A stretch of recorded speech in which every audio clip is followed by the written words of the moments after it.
सिया जी से मिलन मंदोदरी आई, सिया जी से मिलन किन कर तो है बाड़ी कुमारी, किन कर तू है नारी, किन कर तू है बाड़ी कुमारी, किन कर तू है नारी। किए तुम्हारा नाम पड़त है, के तोरा हरने आई, सिया जी से मिलन मंदोदरी आई, सिया जी से मिलन।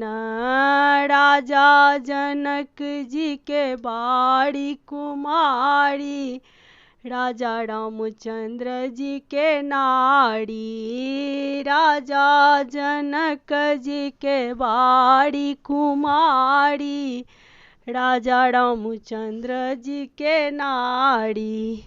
सीता मेरो नाम पड़त है, रावण हरने आई, सिया जी से मिलन मंदोदरी आई, सिया जी से मिलन।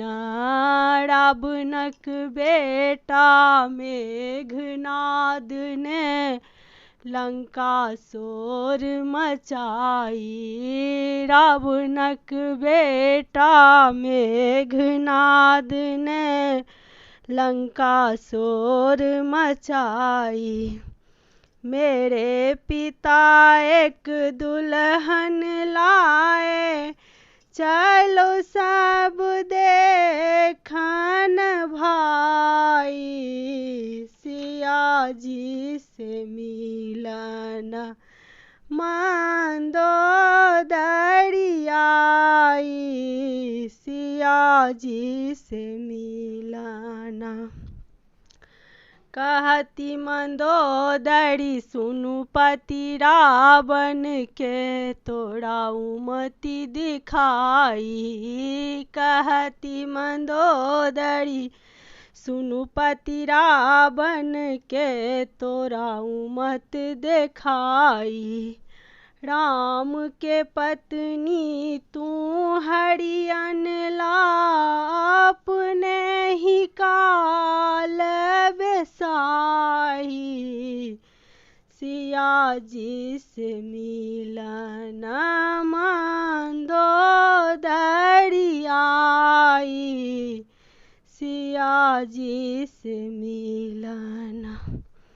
अगर ई गीत अहाँ सबके नीक लागत तऽ लाइक कऽ देबै और सब्सक्राइब कऽ देबै और कमेंट कऽ देबै। धन्यवाद।